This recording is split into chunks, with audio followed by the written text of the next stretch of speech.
Ladies and gentlemen, today's video I'm going to be discussing my tankless water heater and some pros and cons to it. This precise model, if you're curious, is going to be the Rheem, you pronounce it, R-H-E-E-M, and the precise model number is going to be RTG-84D VLN-1.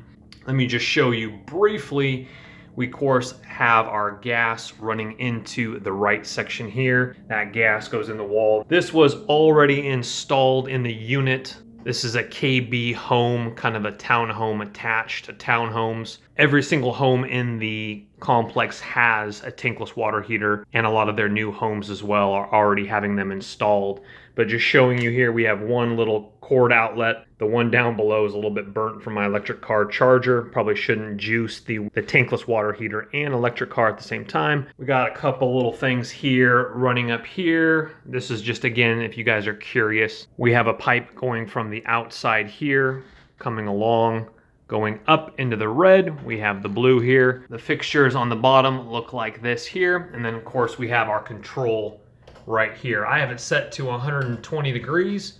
Priority, we have on, off, mounted with screws on the back there, screws on the top here, and this is what it looks like going into the top ceiling of the unit. So that's just kind of showing you the unit. This is not an installation video, but I do want to talk about the pros and cons about it. Now, one of the top pros, of course, is it is tankless, meaning that you can have unlimited hot water, which is absolutely fantastic. My wife jumps in the shower. She takes a long time. I can jump in right after her, not even worrying about if the water is going to run out on me after 5 minutes and I'm taking a lukewarm cold shower. That is obviously the main reason. If you have a large family, let's say, definitely invest in one of these. Now, here is one of the biggest cons or a problem with the unit.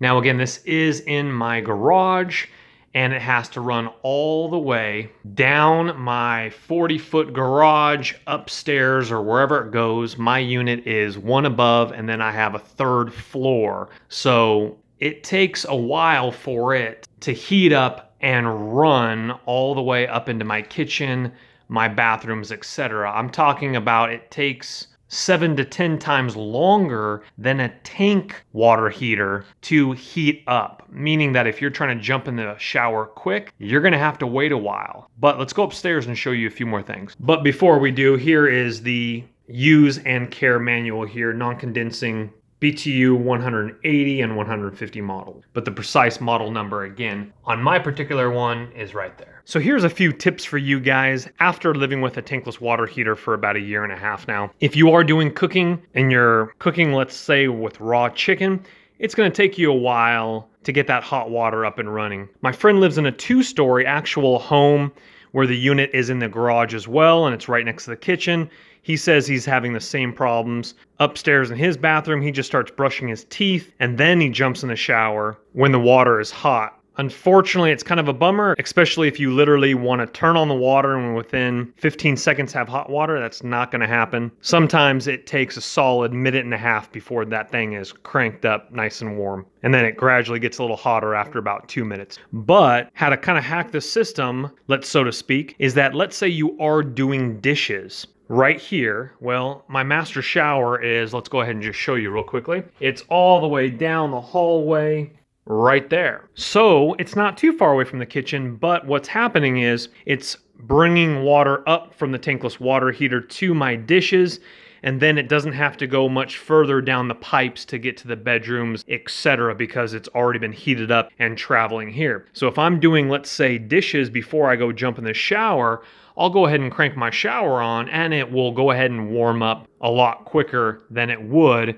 if it was a dead, not in use for quite a while. So let's say you go to bed and you wake up and you want to run your hands under hot water, splash hot water in your face. It's going to take a while to come from the tankless water heater up to your kitchen, etc. So that's just a couple things to understand about it before you do purchase it. Other than that, I really have no complaints. It's a fantastic unit, definitely worth the investment. Doesn't have to be that particular one, but definitely worth the investment. But just understand the biggest problem with it is taking the time for the water to heat up. And if you're just curious about laundry, I can't really test my laundry because they are front loaders, so I can't lift it up to test the water to see how fast the hot water comes to the units, but I assume within a couple minutes it will reach the washing machine as well. Hopefully the video has helped you guys. Look for links in the description box. I'll try to link my unit so you guys can read more about it, see what other people are saying about it. Smash that thumbs up button if it did help you. Consider subscribing because this channel